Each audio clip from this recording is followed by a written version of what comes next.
अस्सलाम वालेकुम दोस्तों एक नए टोटके के साथ एक बार फिर आपकी खिदमत में हाजिर हूँ। दोस्तों आज का जो टोटका मैं लेके आया हूँ आपके लिए ये है गशी के मुताल्लिक। गशी जिस किस्म की भी हो, इसमें सबसे पहले हाथ पांव जो हैं वो उस मरीज़ के बांध देने हैं, ज़ोर से बांधने हैं।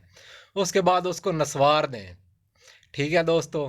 उसके बाद ठंडे पानी से उसके मुंह पे छींटे मारने हैं। ठंडे पानी से उसके मुंह पे छींटे मारने हैं। लेकिन इस बात का ख़ास ख्याल रखना है कि ठंडे पानी से उस बंदे के मुंह पे छींटे मारने हैं जिसके मुंह से कोई चीज़ निकल ना रही हो।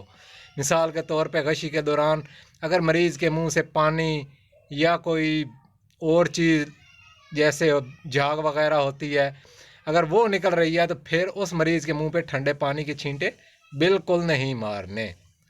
ठीक है दोस्तों, इस बात का ख़ास ख्याल रखना है।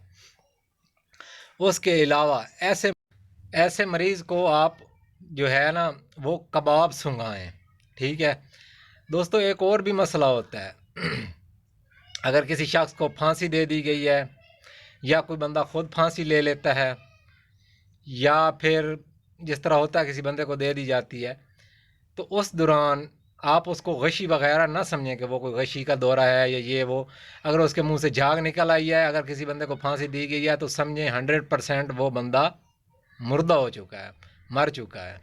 ये एक बहुत बड़ी निशानी होती है कि जिस बंदे को फांसी दी जाए या कोई बंदा खुदकुशी करता है, खुद ले लेता है, अगर उसके मुंह से झाग निकल आई है तो समझिए कि वो बंदा डेथ हो गया, है उसकी, वो मर चुका है। ठीक है दोस्तों। दोस्तों इसी टोटके के साथ आपसे इजाज़त चाहता हूँ, फिर किसी नए टोटके के साथ आपकी खिदमत में हाजिर होंगे। इजाज़त, दुआ में याद रखिएगा। अल्लाह हाफिज़।